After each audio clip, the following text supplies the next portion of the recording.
আমাদের আমলগুলোকে নষ্ট করে তিন জিনিসে। কয় জিনিসে নষ্ট করে? শেষ জমানা আসছে ফিতনা অনেক, এক এক হুজুর এক এক কথা বলে, এক এক টিভিতে এক এক মাসআলা বলে, এক এক অঞ্চলে এক এক ফতোয়া জারি হয়, আপনি অস্থির। এটা নতুন কিছু না। নবীজি সাল্লাল্লাহু আলাইহি সাল্লাম ১৫০০ বছর আগে বলে গেছেন যে আমি যখন চলে যাব দুনিয়া থেকে, তোমাদের যারা বেঁচে থাকবা পরবর্তীতে, ফাসায়ারা ইখতিলাফান কাসীরা, তারা দেখবা বহু মত পার্থক্য, বহু রকমের মাসআলা এক এক হুজুর এক একটা বলে। তোমরা তখন কি করবা? আল্লাহ নবী কি বলেছেন যে বেশিরভাগ হুজুর বা তোমাদের বাপ দাদারা যা করে আসছে, এলাকার 10 মসজিদে যা করে তোমরাও তা করবা। এটাই বলছে রাসূল। কি বলছেন? তিনি বলেছেন এইরকম পরিস্থিতি যখন দেখবা যে এক একজন এক একটা করে, তখন তোমরা জানার চেষ্টা করবা, খোঁজার চেষ্টা করবা, অনুসন্ধান চালাবা, বিবেককে খাটাবা যে আমাদের নবীজি সাল্লাল্লাহু আলাইহি সাল্লাম কি করেছেন। হাদিস খুলবা, কোরআন খুলবা এবং সেটাকে আঁকড়ে ধরবা। তার সাথে যার কথা মিলে, সে যদি আফ্রিকার মানুষও হয়, সে যদি সাধারণ মানুষও হয়, তার কথা তুমি মেনে চলবা, তার কথা নয়, কোরআন হাদিসের আলোকে হওয়ার কারণে। তাহলে তুমি নাজাত পাবে, হেদায়েত পাবে। অতএব আমরা সুন্নতে রাসূলের অনুকরণ করব তো ইনশাআল্লাহ। মন গড়া কথা বাদ দেব তো ইনশাআল্লাহ। বাপ দাদা বা দশে কি করে সেটা নয়, আমাদের মানদণ্ড হবে আমাদের রাসূল কি করেছেন। ঠিক না ভাই? ঠিক।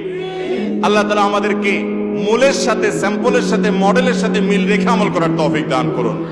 ইখলাস থাকতে হবে বাবারা। কি থাকতে হবে? ইখলাস। ইখলাসটা কি? ইখলাসটা হলো আল্লাহকে সন্তুষ্ট করার জন্য নেক আমল করা। কাকে সন্তুষ্ট করার জন্য?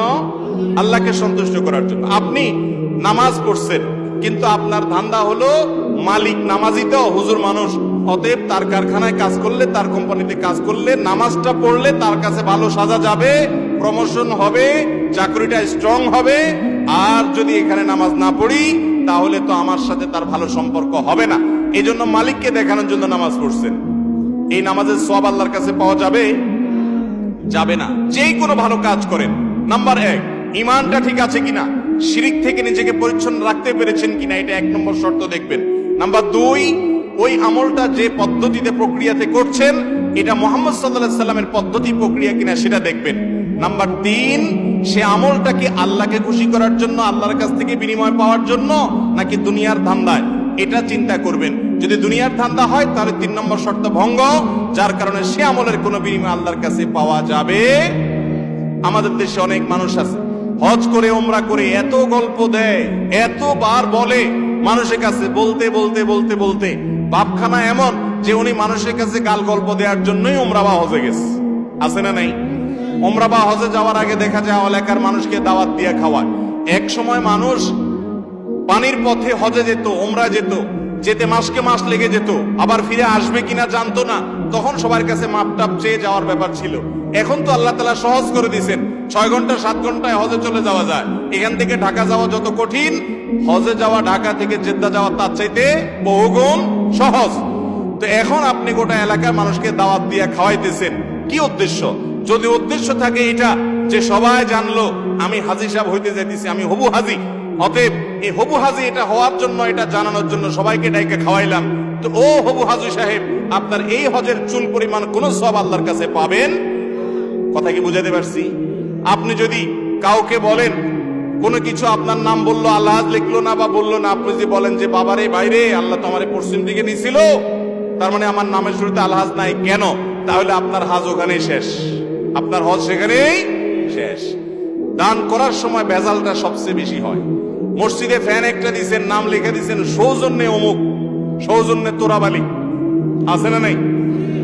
তা আপনি যে আল্লাহর ঘরে মসজিদে ফ্যান দিয়েছেন, এটা কি আল্লাহ জানে না? জানে না। অতএব আপনার সওয়াব আল্লাহ দিবে, তিনি জানেন, কিন্তু আপনি নাম লিখে দিলেন। আপনার উদ্দেশ্য যদি হয় এই যা কে দিল, এলাকা মানুষ একটু জানলো, আমার দিকে একটু তাকাইলো, একটু ভাবসাব আসলো, শরীরে একটু ভালো লাগলো যে আমি দিছি, হ্যাঁ একটা ভাব আসলো, তাহলে আপনার ওই আমলের কোন সওয়াব আল্লাহর কাছে পাবেন। 2 টাকা দান করে 10 টাকার ফুটানি এবং 10 টাকার গাল গল্প দেওয়া, এগুলার চরিত্র আমাদের মধ্যে আছে না নাই? মসজিদ, মাদ্রাসা, ওয়াজ মাহফিলে টাকা পয়সা দিয়ে এরপর আবার চিরকুট দিয়ে আবার নাম না পড়তে ভুল করলে, নাম পড়তে ভুল করলে বা মিস গেলে বলে হুজুর আমার নামটা নিলে কি গুনাহ হইতো নাকি? আমি বলি আপনার নাম নিলে সওয়াবও হবে না। সওয়াব হবে আপনার নাম নিলে, তাহলে যেটা নিলে সওয়াব হবে না, এটা বলার যুক্তিটা কি? আপনি যদি আল্লাহর কাছ থেকে সওয়াবের আশায় করেন, তাহলে আপনার অ্যাকাউন্টে অটোমেটিকলি সওয়াব জমা হয়ে যাবে। আল্লাহ জানে কে দিয়েছে কে না দিয়েছে।